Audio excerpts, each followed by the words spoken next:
Pronto. Pode começar, Tiago? Então tá. Bom, então a gente está caminhando aí, né, na direção de compreensão, né, das renormalizações, identidade de ordem. E aí, a pedido de algumas pessoas, né, que inclusive também não estão assistindo o curso aqui no Rio, enquanto eu recebi um e-mail também de um rapaz que pediu se pudesse, ele tentou procurar, não achou no livro, assim, a discussão da renormalização de teoria de bósons vetoriais carregados, sobretudo olhando as identidades de Ward. É um rapaz que está em Volta Redonda, fazendo o doutorado na UF. Então, como isso aqui está dentro do âmbito do curso, eu já ia começar hoje as identidades lá de novo, mas fica para a próxima. E aí a gente faz isso aqui. Isso aqui é uma questão bem delicada, né? Eu vou dar uma referência. O problema começou em 1960, na verdade.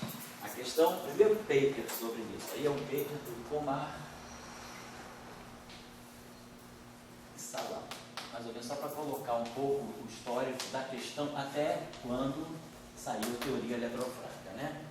Esse paper aqui é Renormalization.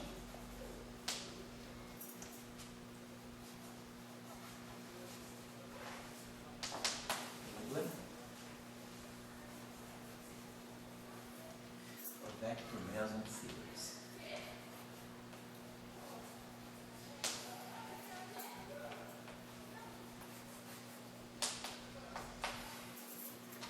Nuclear Physics.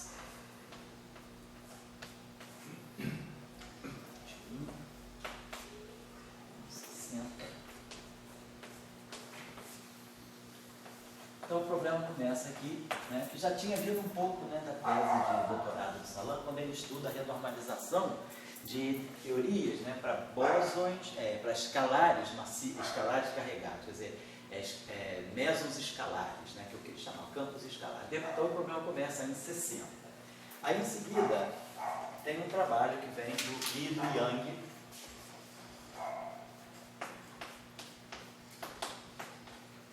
Yang retoma a questão apresentando um paper que é Theory of Charged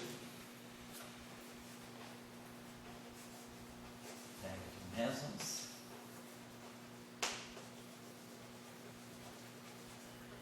Interacting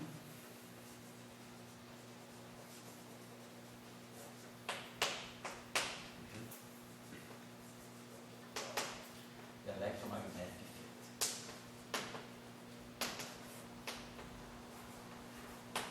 Ô Marcelo, essa literatura é boa e para o teu estudo. Você não para estudar esses papers, mas assim, para organizar um review do que você está tentando ver. Começa a questão com os químicos. Tá? Então, esse aqui é um Physical Review. 128. Ano 62. Então, o Lee e Yang retomam a discussão e a questão vai se abrindo. Depois, em seguida, tem um trabalho do Salam, que é Renormalizable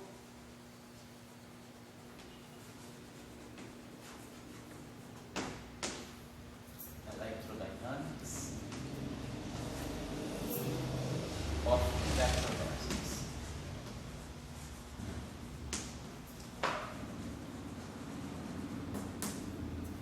Esse também é o Physical Review.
esse paper, na verdade, ele é colocado, ele é tido como 2, porque ele é a continuação desse.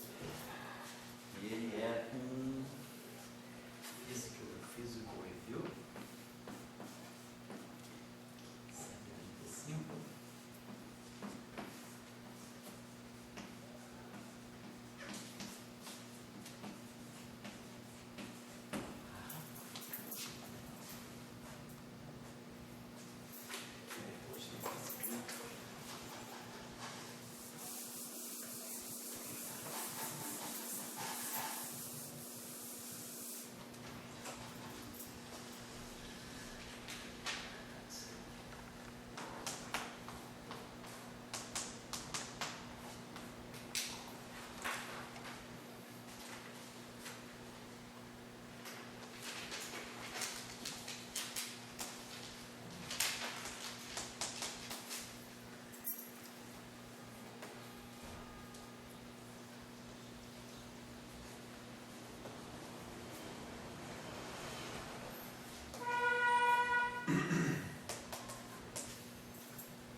Então tá, essa, eu diria o seguinte, é a literatura base. Claro que nesse período não se fez, né, não se publicou só esses papers aí. Há outros papers, mas são papers mais secundários. Eu acho que esses papers aí são os papers realmente que estruturaram um pouco a discussão. A discussão até começa em 1960, não casualmente, né, porque em 1958 ficou acertada lá, né, Gell-Mann e Feynman e Sudarshan e Marshak, a estrutura V-A das correntes fracas. E estava claro, então, que havia, já se sabia que havia as correntes fracas carregadas, né, positivamente e negativamente, as correntes neutras ainda não tinham sido colocadas em questão, mas então se esperava que as correntes carregadas tivessem interação mediada também por bósons vetoriais carregados. Então, em 1959, 60, se firma a questão de estudar, então, aspectos de uma eletrodinâmica, né, para bósons vetoriais carregados. E aí o trabalho inaugural é aquele trabalho de 60, do Salam, já se falava de bósons vetoriais carregados, mas o trabalho que vai estudar a renormalização, os aspectos de unitariedade começa com aquele trabalho do Salam. E aí, depois, deu seguimento, eu digo que 64, mais ou menos, a questão deu uma parada, porque justamente em 64 foi os papers do mecanismo de Higgs. Então, os papers do Higgs, Browning, que eu peguei lá do pessoal da Bélgica, Braun e Englert, né, Gilbert. Então, tinha vários papers que já mostravam a entrada do mecanismo de Higgs para gerar massa para os campos vetoriais. Então, a atividade, ela para um pouco em 64. Né? E aí se começa a ver o que deveria ser, porque todos esses trabalhos aqui, eles não resolvem a questão. Não fica claro que realmente você pode produzir uma teoria renormalizável e unitária para bósons vetoriais carregados. Então, bom, primeira questão simples, né? Veja no caso aqui, deixa eu colocar aqui,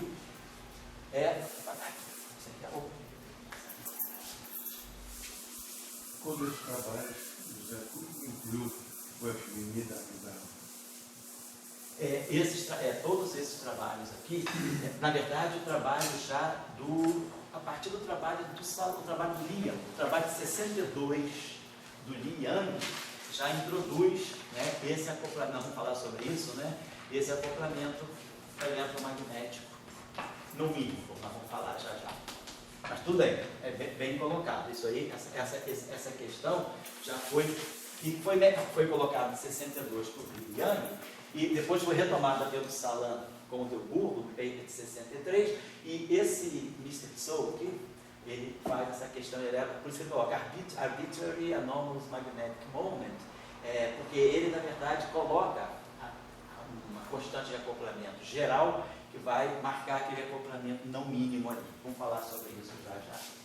Então, a ideia, simples, né, só para a gente recordar, não vou nem refazer isso aqui, se a gente pegar, por exemplo, o campo vetorial massivo, né, quer dizer, o campo vetorial massivo, a gente geralmente escreve desse modo, normaliza assim.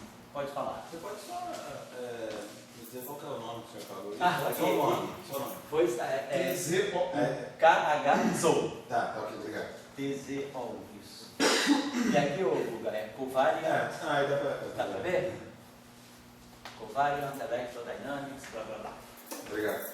Eu coloco essas referências porque às vezes vocês vão escrever uma coisa na tese ou vão escrever um artigo e às vezes é bom contextualizar a questão. E às vezes é bom a gente contextualizar a questão buscando os papers originais, mesmo que às vezes não sejam os mais ilustrativos, porque às vezes a questão mudou, adquiriu uma forma mais moderna, né, um tratamento às vezes mais moderno, o BRS, por exemplo, RST, mas eu acho que é importante a gente ir sempre nas fontes, né, para poder mostrar que a gente está com um problema bem contextualizado. Então eu gosto de colocar essas referências originais históricas, né, para às vezes numa tese a gente gosta de colocar essas coisas, como a questão surgiu, qual foi o primeiro paper que levantou a questão, né.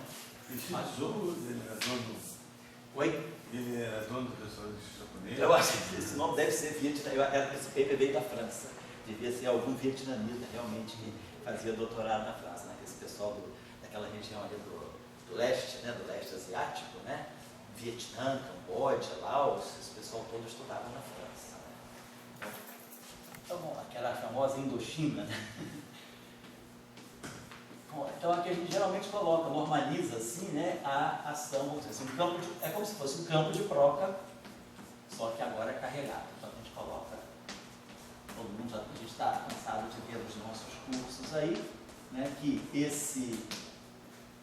vamos dizer assim, olhando, né, esse modelo aí, o propagador, né, que dá, né, o propagador do campo vetorial, vamos dar assim, né,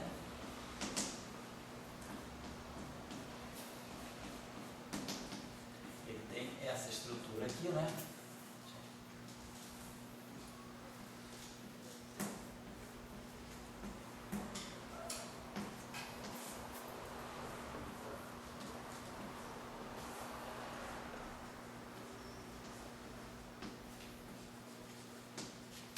essa é a estrutura do propagador que dá aquele comportamento ruim, do ultravioleta.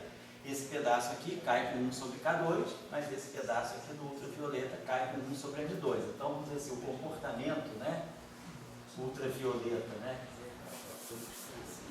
no limite ultravioleta, esse propagador vai com uma constante, vai com 1 sobre M2. Né? Então, ele não cai com o momento, porque então deve ser ruim para o power counter. Vamos imaginar o seguinte, se nós acoplamos esse modelo aqui com um campo vetorial, então agora acoplando, introduzindo a interação eletromagnética, vamos colocar aqui, agora o W interagindo com o fóton. Então a gente está lá, Lagrangiano de Maxwell, o campo é carregado, e aí que a gente vai colocar então, né, vamos colocar o nosso DMI, WI, menos DMI, WI, o nosso agora é o nosso WI agora, covariante, porque esse campo aqui é o campo de matéria, né, então ele recebe a derivada covariante aqui, né, então aqui DMI, WI, menos DMI, WI, então aqui a covariantização do termo cinético dele. Vamos colocar o termo de massa dele. Então, nós temos aqui,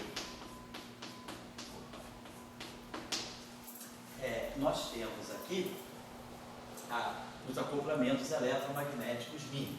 Mas aí, obviamente, esse esse campo aqui, né, quer dizer, eu posso criar um acoplamento não mínimo, mas que seja também uma constante acoplamento adimensional. Nada me impede de introduzir um acoplamento desse tipo, F mini, W mi star,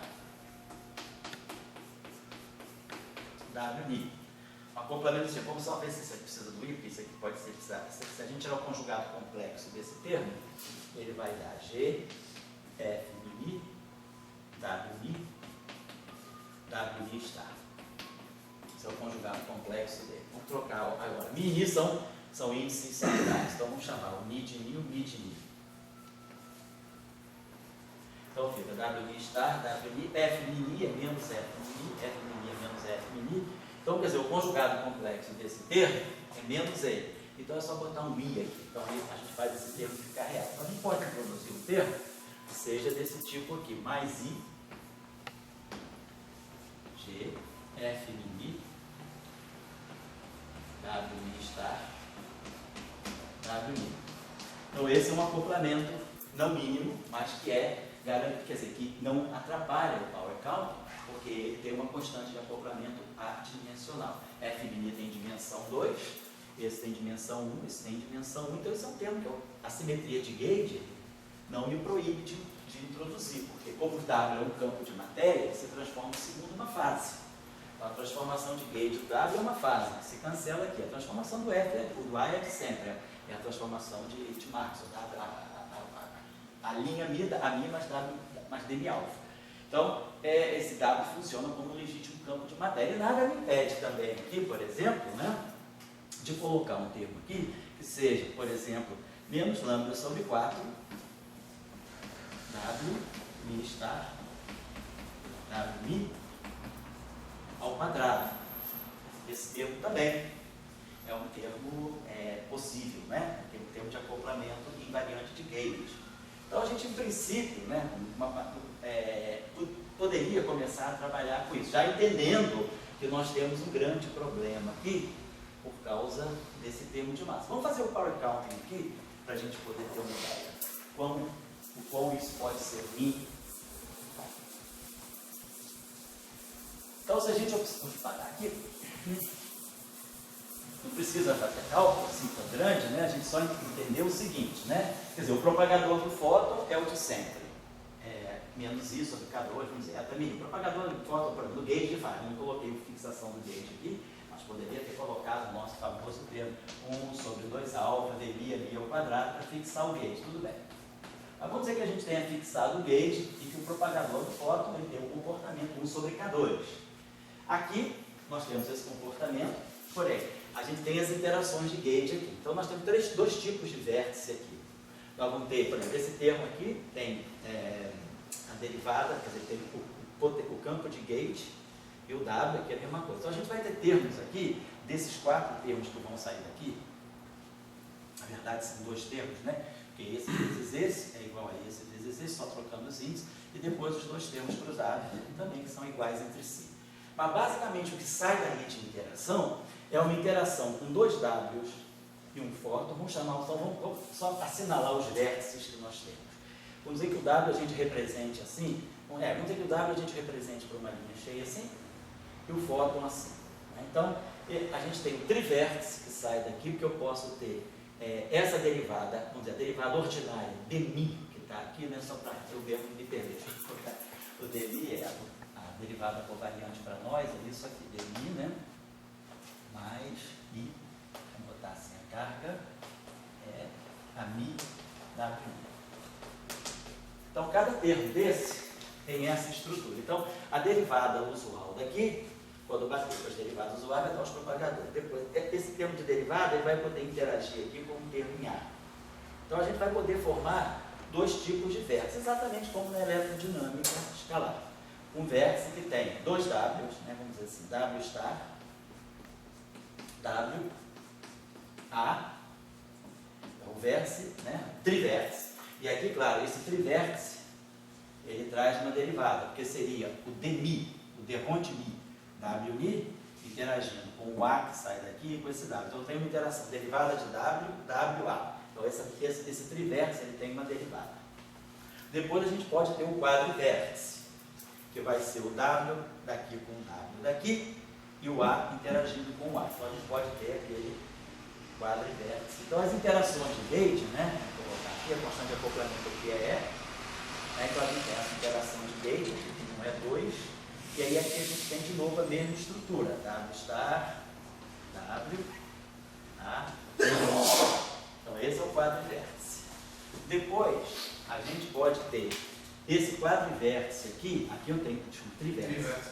Então, um trivértice também, exatamente. Um trivértice em que eu tenho a derivada do A, W, W. Então, é um vértice dessa categoria, que é um outro trivértice, que entra, só que a derivada aqui está atuando no A.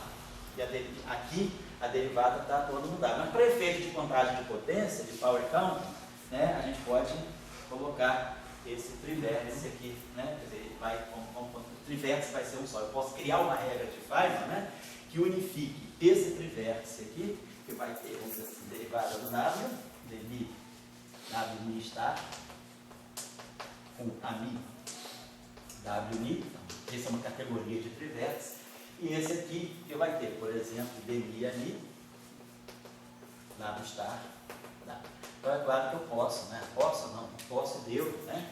Introduzir todo esse trivértice numa regra de Feynman única, né? Tudo bem, só para lembrar. Então a gente tem esse tipo de trivértice aí. Depois nós temos esse quadrivértice aqui, que aí é um quadrivértice com 4 A's. 4 W's, perdão. Então é tudo W. W, W, W, W, e aí aqui é o lambda.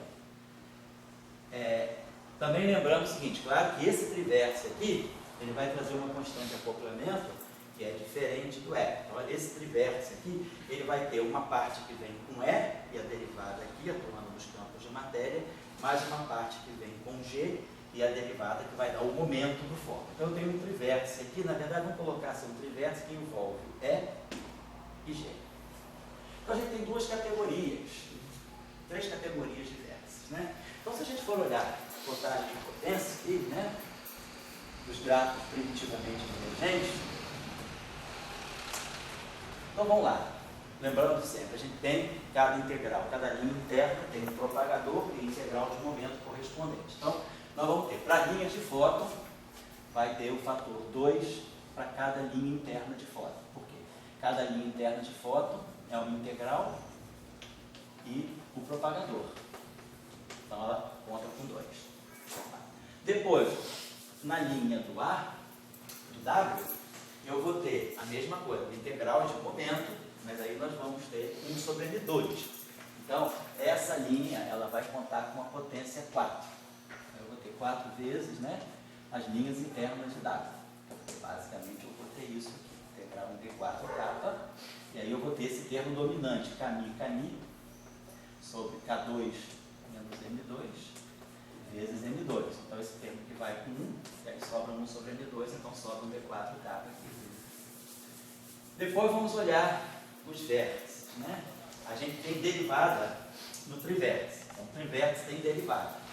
Então, cada trivértice vai trazer uma potência de momento. Os quadrivértices, né? Seja esse quadrivértice aqui, que é WWAA, e esse quadrivértice aqui de 4W, eles não têm momento nenhum. E depois a gente tem o famoso fator, né? Que é cada vértice contribui com uma função delta, mas V menos 1 vértices são utilizados, então a gente tem esse fator aqui que é sempre comum, menos 4V menos 1, porque em cada vértice a gente tem um delta de momento, então cada vértice contribui com menos 4.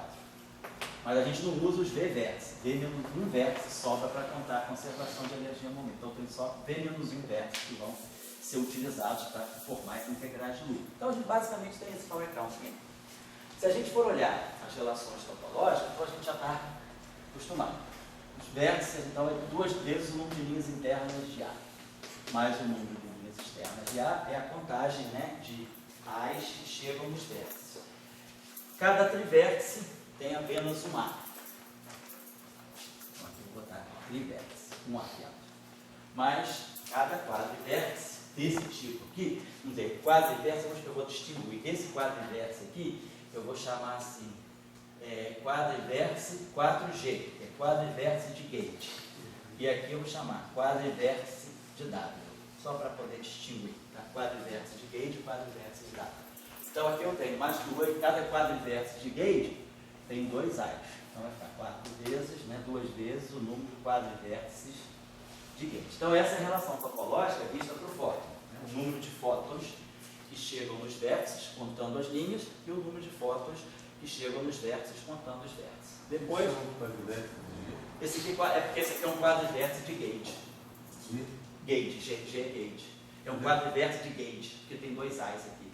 Esse vértice aqui vem da interação de gauge. Ele tem o E2. Ah, de gauge? Gauge, é gauge.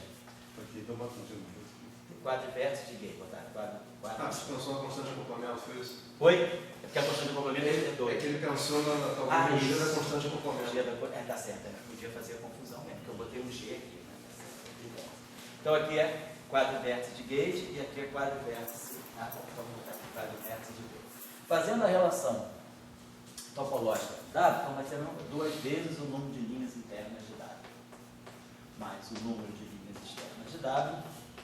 Pelos trivértices, cada trivértice vai contar com 2 W. Cada quadrivértice de gauge vai contar com 2 Ws também. 2 vezes aqui quadrivértices de gauge.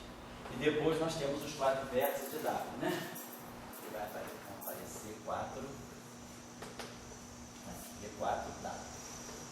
Então, são os quadrivértices de alto acoplamento. Beleza. E aí agora, está faltando mais alguma coisa? É só isso, né?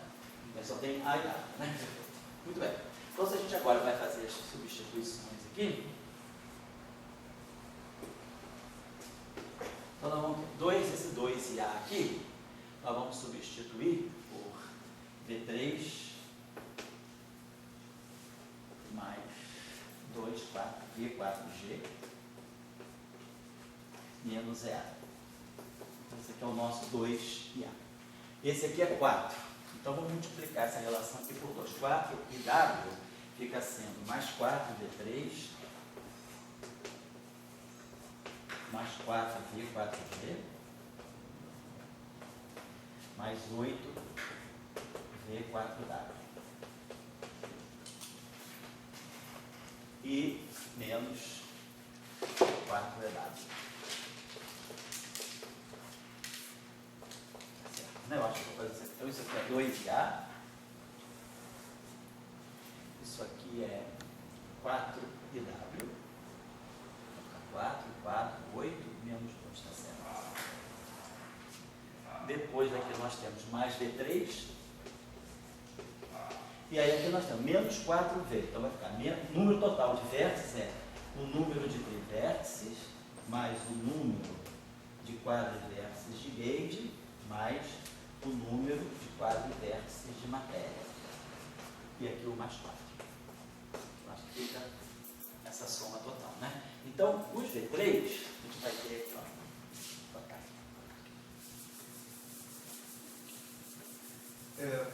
Acho que o menos 4 é W que eu não... Acho que eu não entendi. É menos 2 é W, porque eu multipliquei por 2, eu errei aqui. É menos 2 mesmo. Menos 2, está errado, eu errei. Porque era 2, né? Mais aí eu multipliquei essa relação toda por 2, então fica menos 2 aqui. Tá certo, isso mesmo, né? Bom, então a gente tem, vamos pegar primeiro então, o nosso fator 4, pegar logo o número de linhas externas, então menos o número de linhas externas de A, menos 2 vezes o número de linhas externas de W. Vamos tirar aqui para não confundir, esse aqui já foi, esse aqui foi. E esse aqui foi. Vamos contar agora os trivértices. Você tem aqui 1, 5, 5 e 1, 6. 6 menos 4, 2. Então, mais 2V3. Então, esse aqui saiu 1, 5, 6. Depois, os quadrivértices de gauge, a gente tem 2 e 4, 6. 2 e 4, 6. Menos 4, 2 também. Mais 2 vezes o número de vértices de gauge. Quadrivértices de gauge. E depois, 8 menos 4, 4. Mais 4 vezes o número de vértices, né? Com 4W. Então é isso mesmo, 8 menos 4, 4. Então a gente tem aí um problema à vista, né? Visivelmente um problema de não renormalizabilidade, porque o gráfico das divergências, a contagem de potências, ela está crescendo, né? Com o número de vértices. Então, à medida que o número de vértices cresce, a divergência também cresce. Então a gente tem um caso claro de não renormalizabilidade.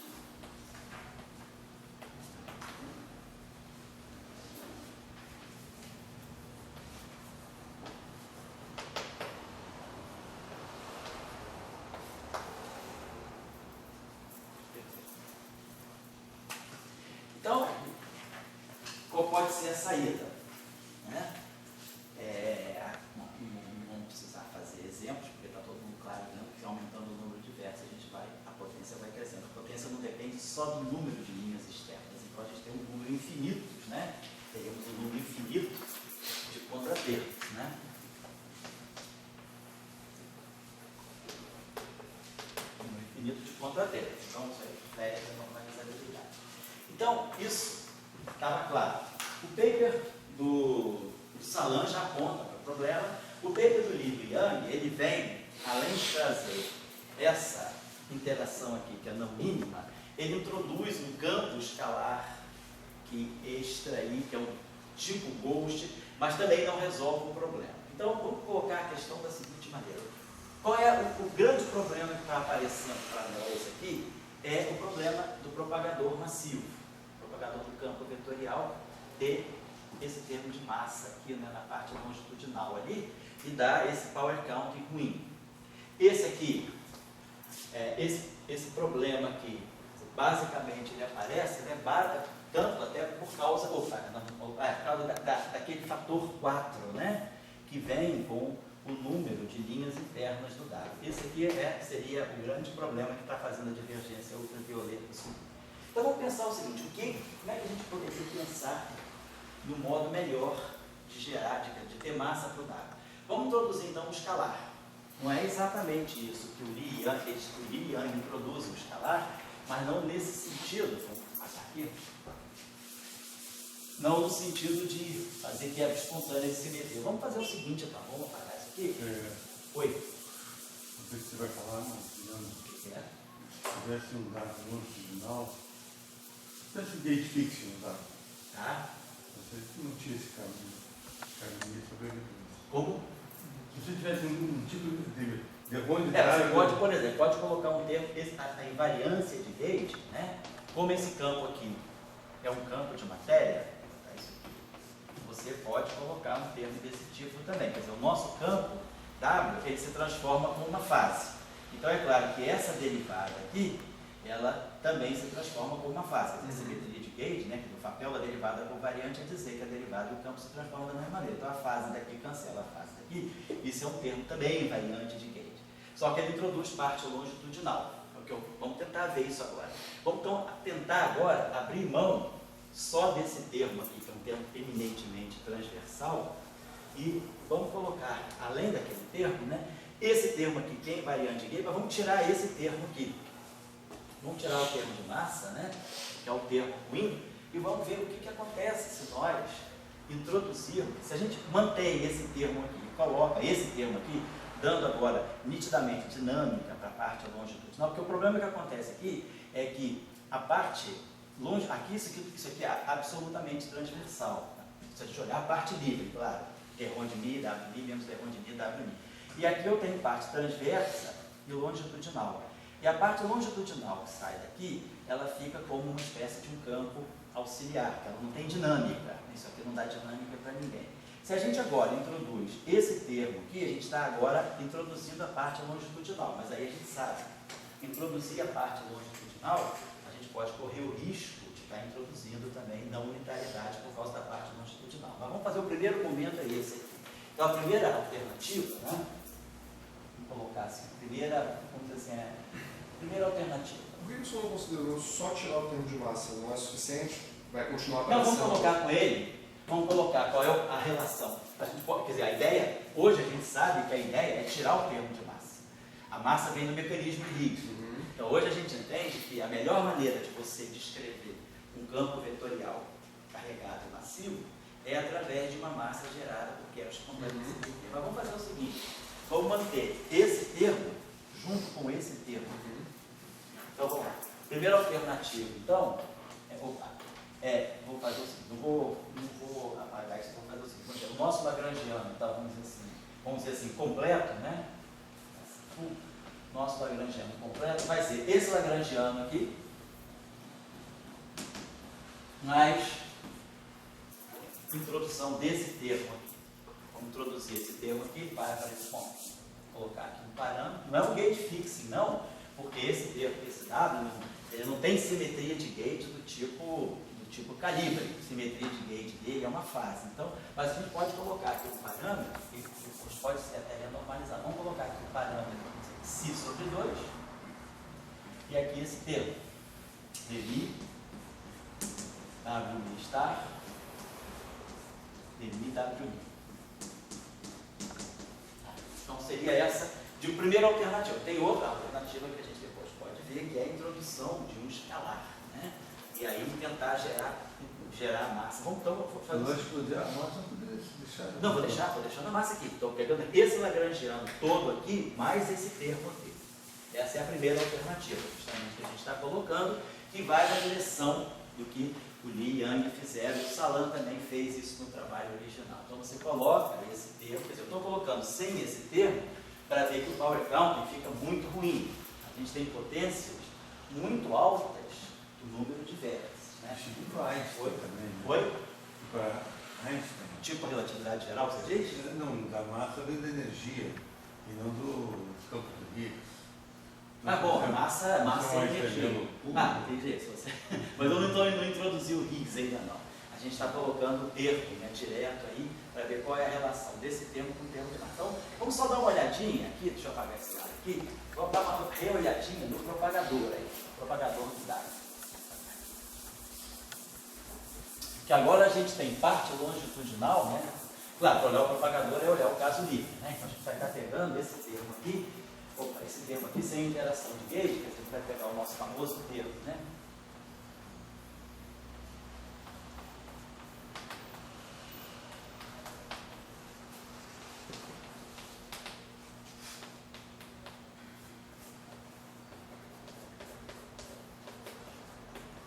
Então esse termo aqui, agora o termo novo, que é esse termo aqui, também, para olhar propagadores sem interação de gauge. Aqui tem um meio, né?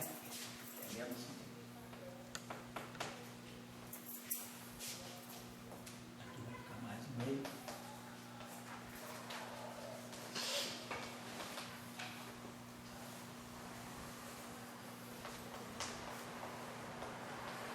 E o termo de massa.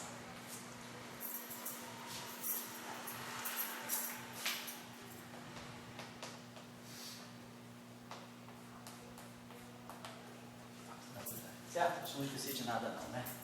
Em termos de W, esse sistema aqui a gente já sabe manipular direitinho.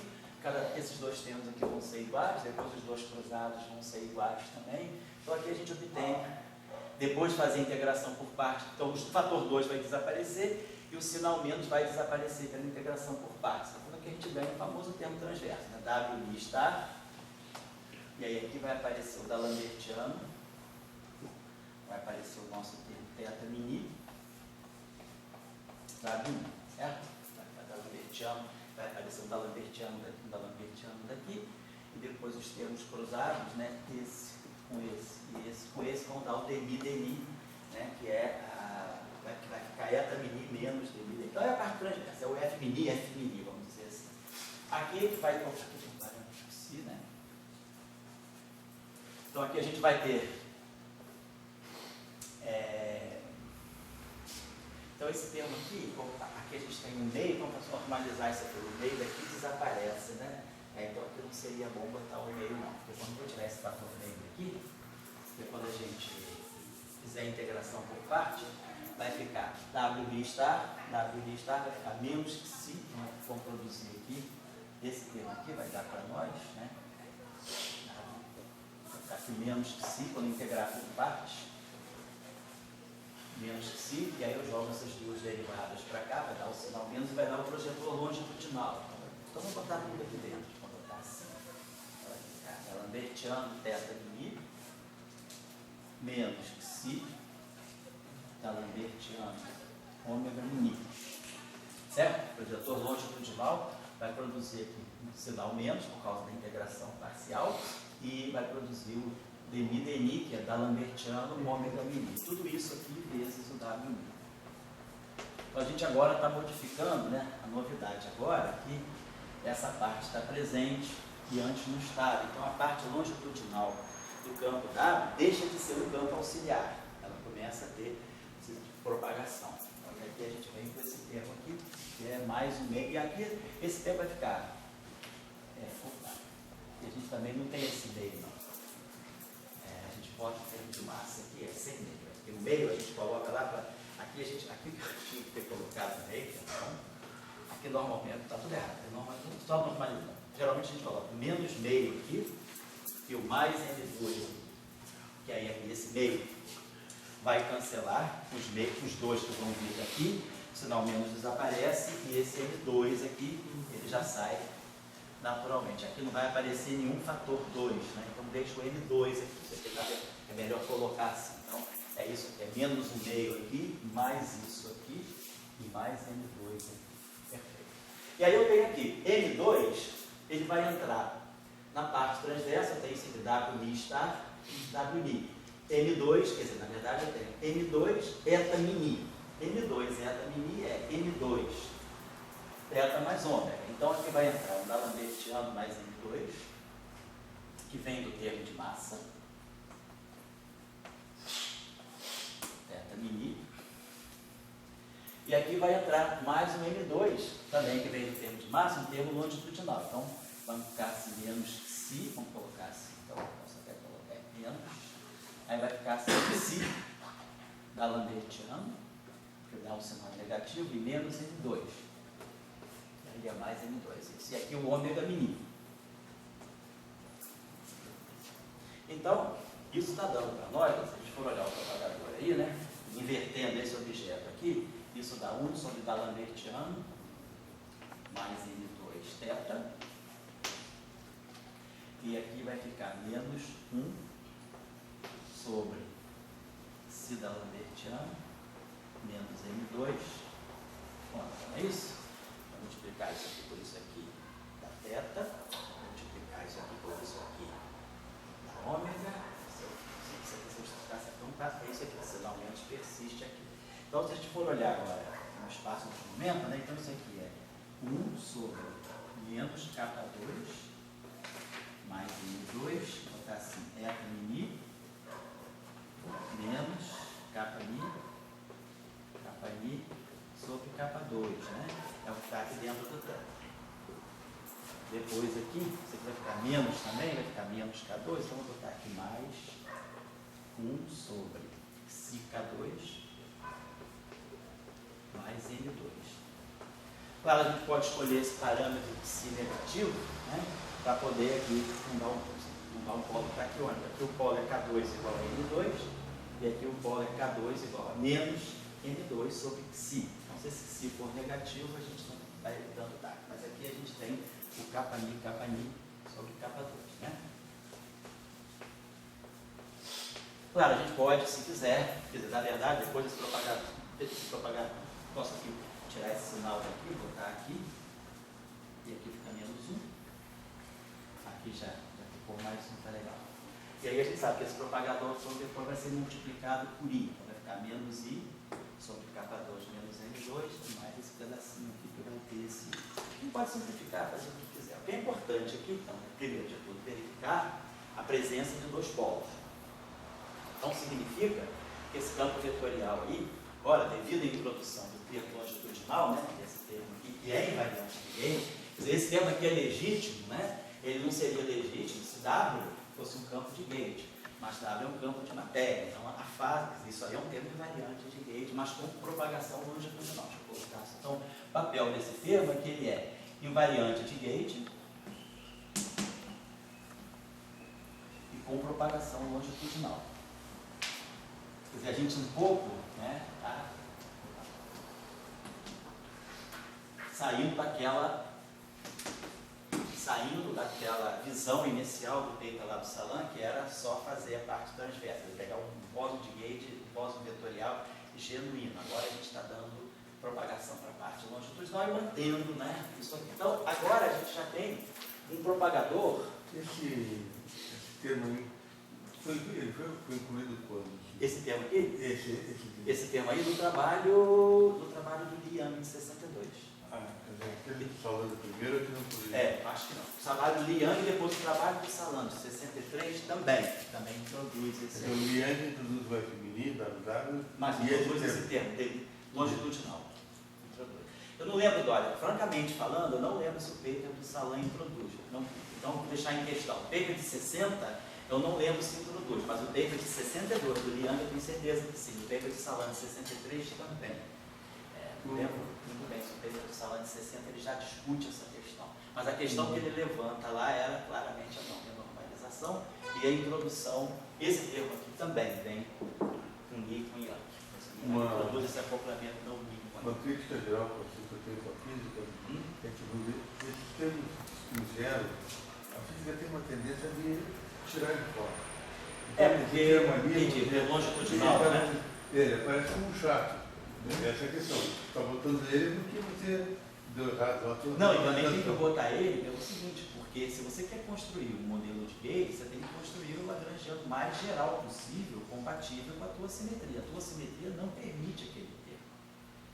Ela permite esse termo. Esse termo aqui está perfeitamente compatível com a simetria de gauge. Então, não colocar ele, você fica devendo. Então, mas justamente o que eu entendo é o seguinte, essa parte lá, toda a tradição que você conhece, sempre foi tentado se cortar. Então, esses termos nunca apareceram.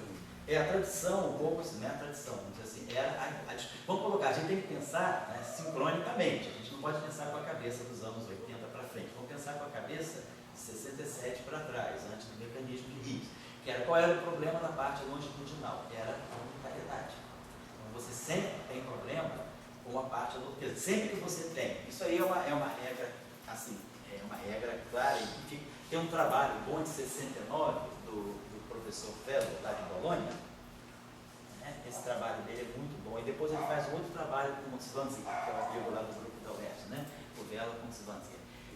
Eles mostram o ex-amigo, rolou um estresse, isso aí. Mas o Vela, ele faz um trabalho bem bacana, que depois até o Marcelo está estudando o trabalho aí do Corrati e do Raman também, que mostra os problemas, né, com os spins intermediários num campo de spin mais alto. Em geral, quando a gente tem campo de spin maior ou igual a 1, spins espúrios aparecem. Então, do tratamento do campo vetorial, aparece, né, o spin zero, quer dizer, a representação vetorial, né, o AMI, né, ele carrega o spin 0 e o spin 1. A gente quer descrever sempre o spin 1 e o spin 0 fica por conta da simetria de gauge. Então, se a gente vai pegar, por exemplo, um campo que tem spin mais alto, né, spin 2, ele vai ter spin 1, 0. Então, o que se sabe é o seguinte, esses spins intermediários aqui, que são os spins mais baixos, você tem um campo de spin S. E se nesse campo de spin S, spins menores do que S também estiverem presentes, esses spins aqui, eles vão dar problema na positividade da energia. Porque eles vão estar ligados, né, a projeções longitudinais desse campo. Então, essa é um pouco a questão. Então, sempre se colocou de lado um pouco a presença desses, tentou sempre usar a simetria de gauge para poder eliminar esses spins intermediários e deixar o campo ficar com o spin que você quer. O spin mais alto é o spin que você pode selecionar.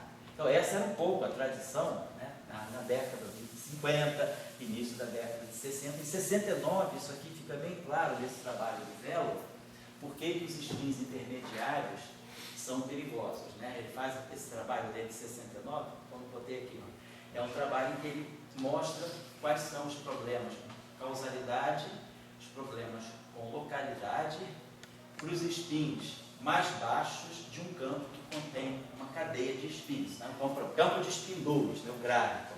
ele tem spin 2, tem spin 1, tem spin 0. Então, esses spins aqui são... Você quer descrever um spin 2, tá bom? Então, você vai usar um campo simétrico de rank 2. Muito bem. Então, esse campo aqui, com a simetria de gauge dele, ele se adapta bem para o campo de spin 2. E aí, esse spin 1 e esse spin 0, eles são modos indesejados, porque eles dão contribuição negativa para a energia do campo livre. Então, essa é a questão. Então, isso fica mais claro nesse trabalho. Depois teve esse trabalho também do Deser, no final da década de 60. Deser também fez uns trabalhos. Deser, professor Stanley Deser. Deser. Estou vendo, não sei se o Giovanni vai botar aqui o Velo. Eu acho que Sandro é Daniel, né? Daniel Sandro, né? Então, Daniel Sandro. Essas pessoas aqui, né, nesse período, eles trabalharam bastante com essa questão de campos de spins mais altos, quantização de campos de spins mais altos. E aí o problema era tentar eliminar a parte longitudinal. No trabalho depois, posterior do Lee e do Yang, eles até introduzem um escalar à mão para tentar curar o problema, né, da divergência, da não unitariedade que aparece da parte longitudinal.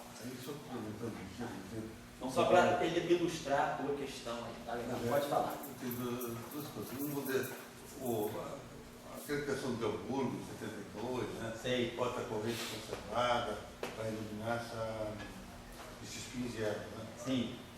Bom, eu sempre fiquei assustado por isso, sabe? Ah, você diz, entendi, o trabalho do Bower, que você diz. Bower. Bower, tá legal. Bower, né? Eu sempre fiquei assustado por isso e... Tá aí, foi tchau. Está filmando. Fala aí, vai. Quando essa coisa de colocar mais campos no meu grupo, se tivesse uma eletrodinâmica com 4 campos, você não tem esses problemas. Sim. Inclusive, a mecânica positiva você não tem, super positiva, você não tem esses problemas.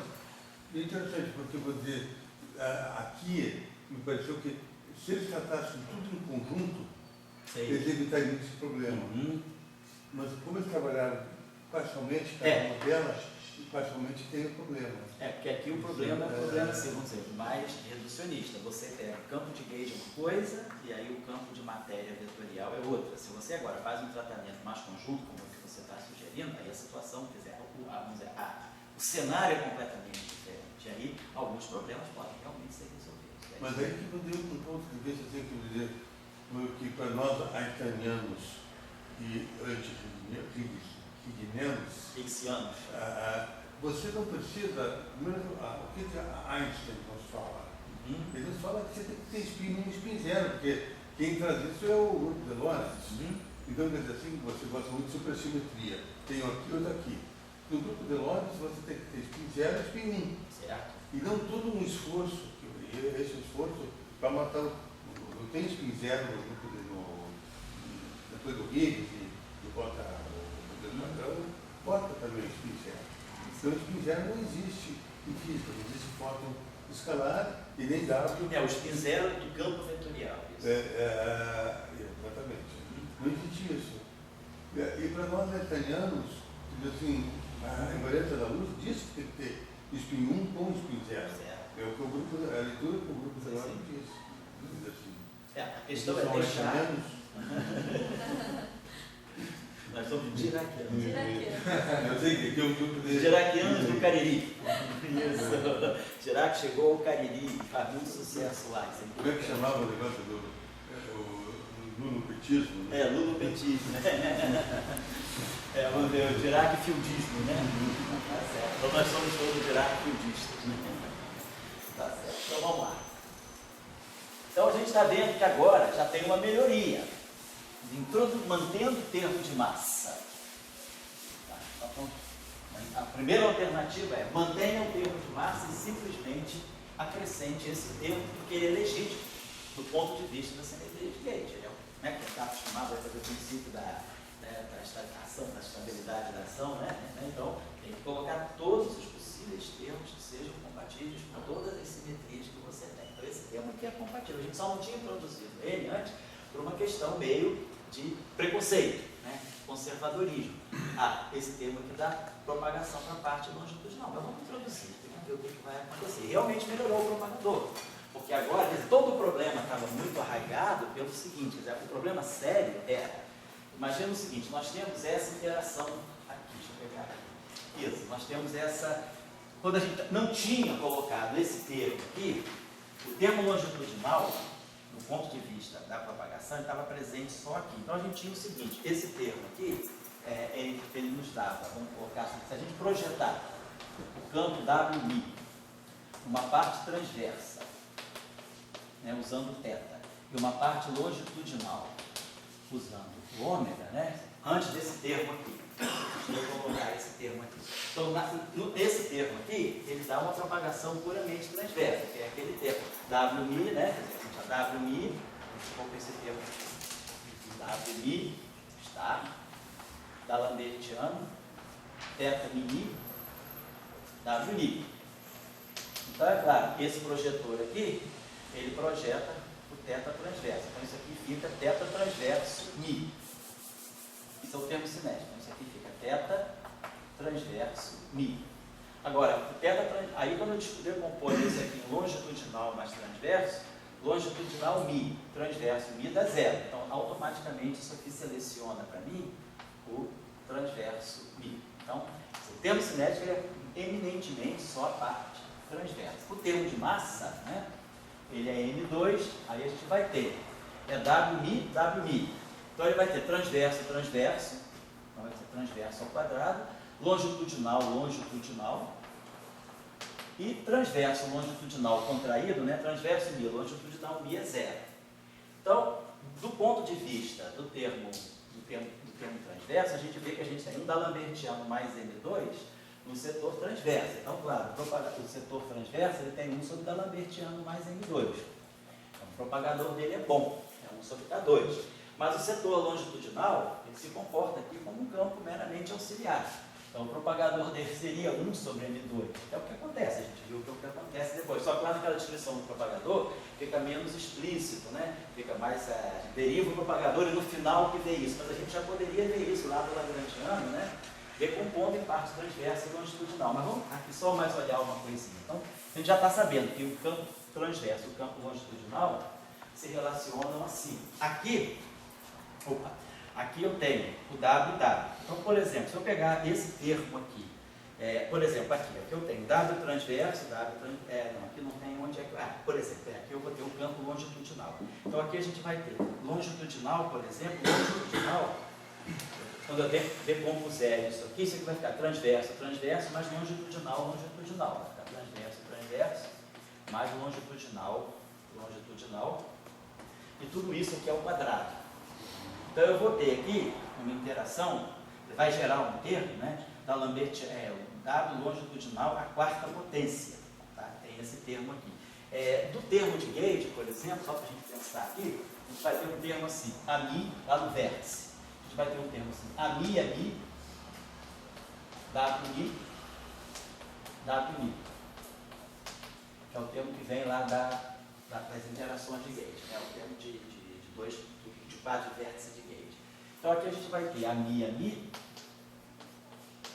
e aqui a gente vai ter, por exemplo, um W longitudinal, W longitudinal. Então, se a gente introduz, se a gente sabe que pode eliminar, se a gente sabe que o campo longitudinal é um campo auxiliar, se eu elimino ele pelas equações de movimento, eu vou substituir isso aqui, por exemplo, vou ter W longitudinal aqui, que vai dar um fator M2, tirando a equação de movimento, para o campo longitudinal, tem M2, W longitudinal. Aqui nós vamos produzir AMI, W longitudinal, olhando a equação de movimento. E aqui eu vou produzir alguma coisa que seria W longitudinal, a terceira potência, né? Que vai ficar uma coisa, a equação de campo para o WI vai ser uma equação algébrica. WI ao quadrado vezes WI, W longitudinal Mi, aqui vai aparecer o termo M2, W longitudinal Mi, e aqui vai aparecer um termo que vai ser AMI, W longitudinal Mi.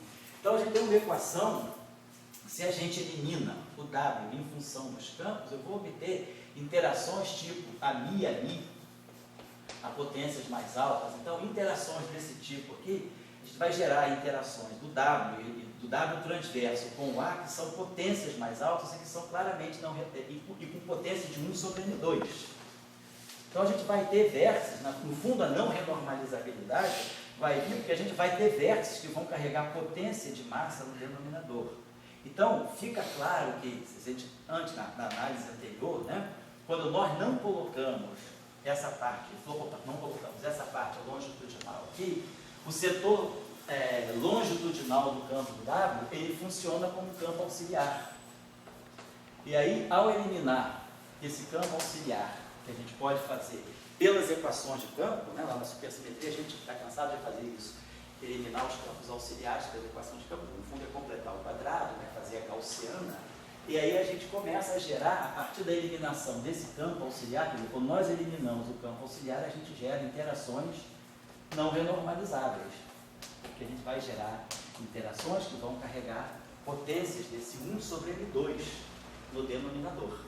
E aí fica claro porque o Power Counting já revelou isso, né? Mas se a gente não tivesse feito o Power Counting, a gente já podia ter entendido essa questão.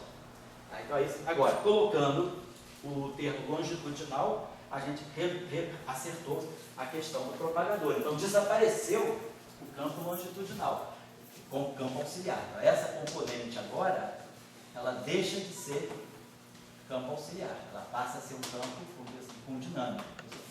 Está fora, e aí a gente pode melhorar a questão da normalizabilidade. Deixa eu apagar isso aqui. Vamos reolhar o Power Count. Então vamos lá. Divergência, primitiva, né? E só chamando a atenção aqui também é o seguinte, né? Primitivamente divergente. Né? Lembrando aqui o seguinte, agora esse teste aqui vai introduzir novas interações. Quer dizer, aqui nós vamos ter um AMI, vai ser interação de gate, vamos ter AMI, WI, ANI, WI. Então a gente vai ter interação, esses vértices aqui. Quer dizer, esse termo aqui, né, ele vai dar trivértice, quer dizer, eu posso ter esse termo aqui, ó, DNI, WI, interagindo com o ANI, WI daqui.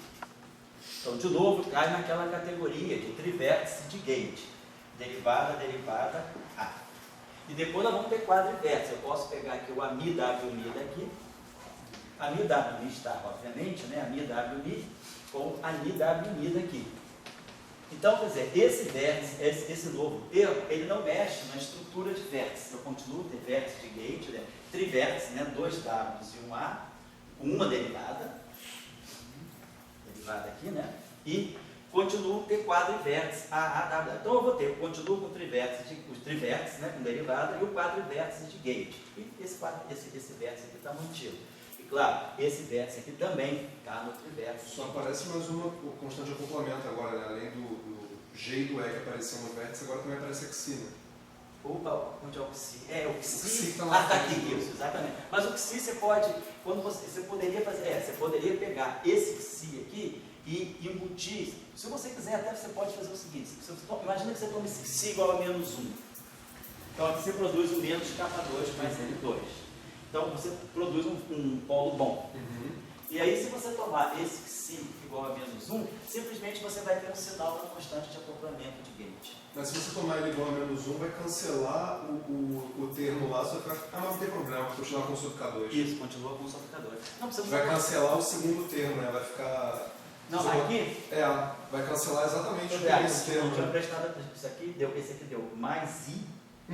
E aí ficaria menos I. Mas aqui tem esse termo a mais, hein?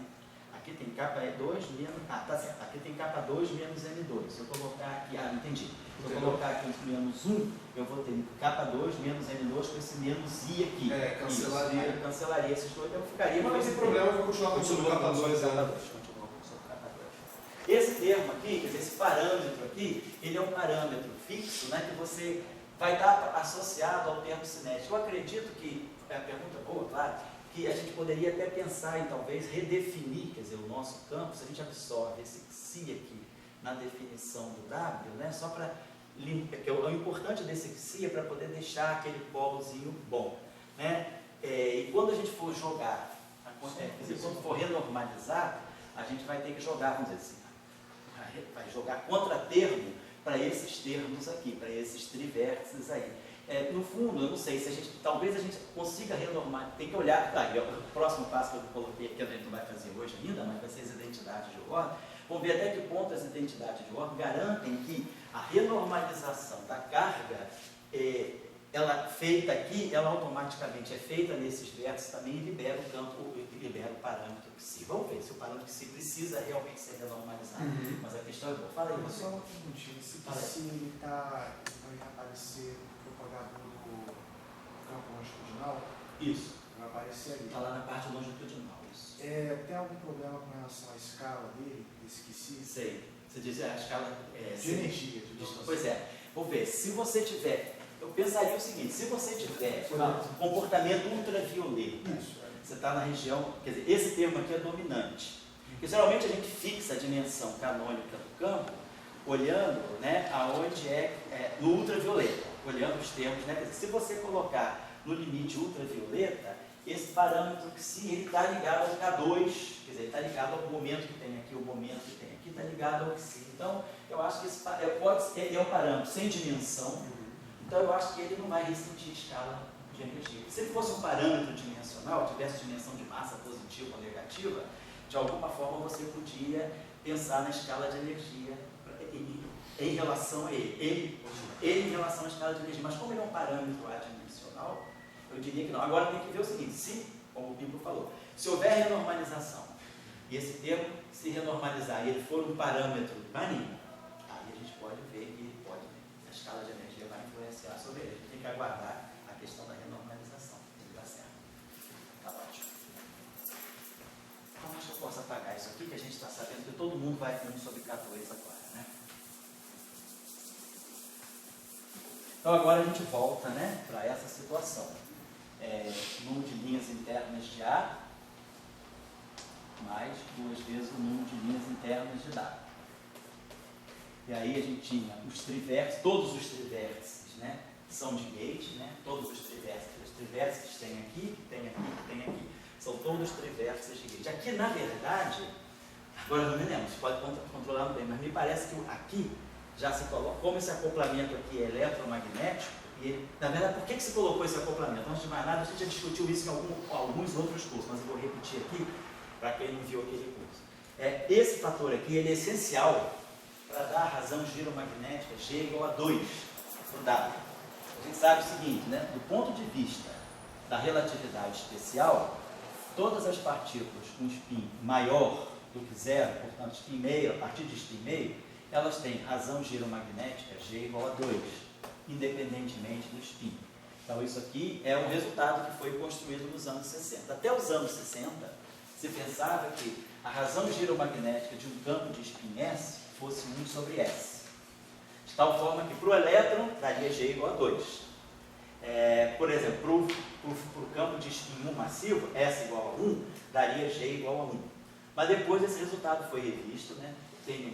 Tem uma demonstração feita já no início dos anos 60 que contradiz essa hipótese aqui e mostra que todo campo relativístico com spin, desde que não seja escalar, com spin não trivial, todo campo relativístico com spin diferente de zero, ele vai ter razão giromagnética G igual a 2. É o caso do ferro, do elétron, é o caso do W. Se vocês olharem as medidas experimentais do W, né, os limites do LHC para o G associado ao W, eles são 2 ponto alguma coisa.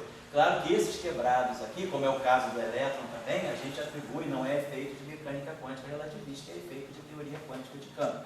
Então a gente sabe que, na verdade, o que é importante para nós é o G menos 2 sobre 2. É isso que vai medir o efeito, né, da teoria de campo em cima do valor relativístico, do valor da mecânica quântica relativística, que é esse G igual a 2. Então, por que esse termo aqui foi colocado? Porque se nós tivermos esse acoplamento, tivemos esse campo W aqui, né, interagindo minimamente com o campo eletromagnético, só minimamente, e olhar a corrente de spin 1, quer dizer, a corrente eletromagnética, vamos colocar assim, a corrente eletromagnética do W. que a gente fez ontem, né, Daniela? O curso foi só que a gente fez para o spin. Pega a corrente eletromagnética do dado, né? Olhando na decomposição de borda, a gente vai ver que, se considerar só acoplamento mínimo, isso aqui, quer dizer, vamos dizer, G é eletromagnético, acoplamento mínimo, só com acoplamento mínimo, e olhando a decomposição de borda, isso aqui vai dar que o G do W é igual a 1. Então isso aqui estaria em franca oposição a esse resultado que é derivado a partir de primeiros princípios.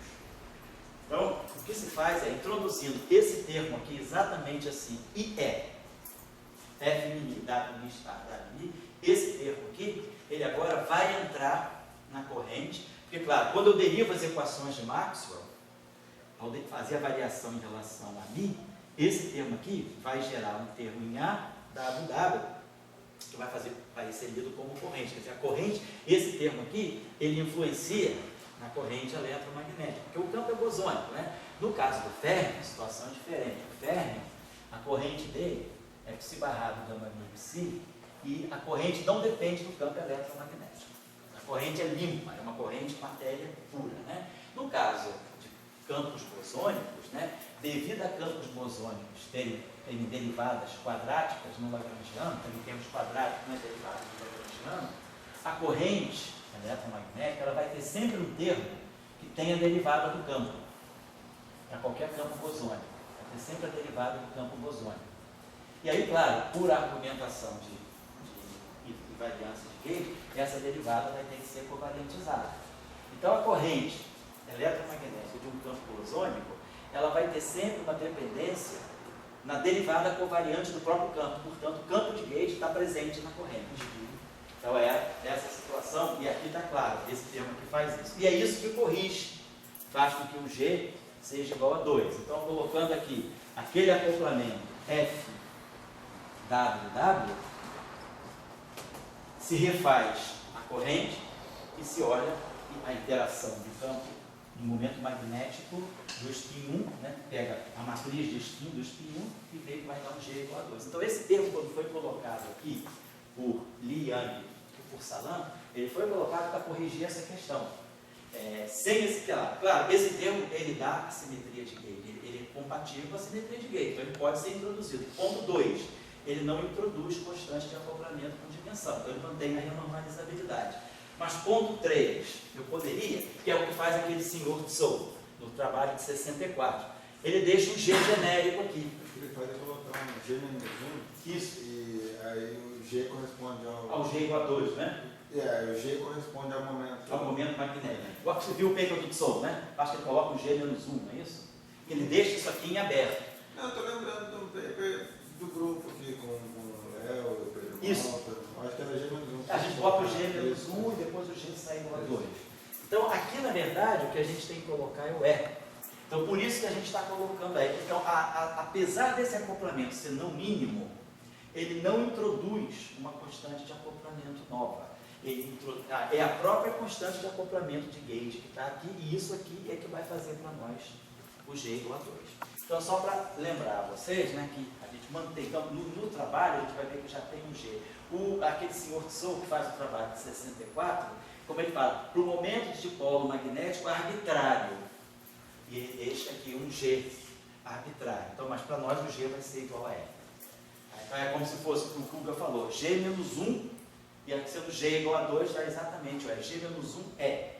E aí o G igual a 2, para 2 menos 1, que é o E. Tá certo. Bom, deixa eu ver o que mais estou fugindo. Então, vamos comentar aqui. Então, nós não mudamos a estrutura dos vértices. Então, todos os trivértices ficaram iguais, quadrivértice também tem 2 tipos. Então, só a gente colocar aqui. Então, o trivértice, então, todos os trivértices de Gauge, todos eles vão ter uma derivada.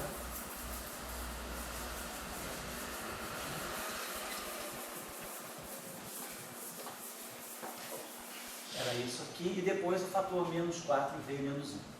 Que nós não temos mais nada para contabilizar, né? Essa aqui a gente já introduziu o B3, o B4 está aqui, não tem mais nada, só jogando sobre. E aí tá, nós vamos mudar um pouquinho o power count por conta disso, né? Então, só para lembrar aqui, 2IA mais. Então, a gente tem trivértices 1A e o quadrivértice de gauge com 2 A's. Isso, né? Depois, aí aqui a gente já tem 2W, mais o número de linhas externas de W. E aí os trivértices vão ter 2W.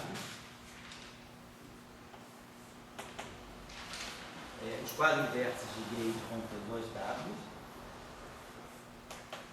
2Ws e 2A, não é isso? E depois nós temos o vértice com 4,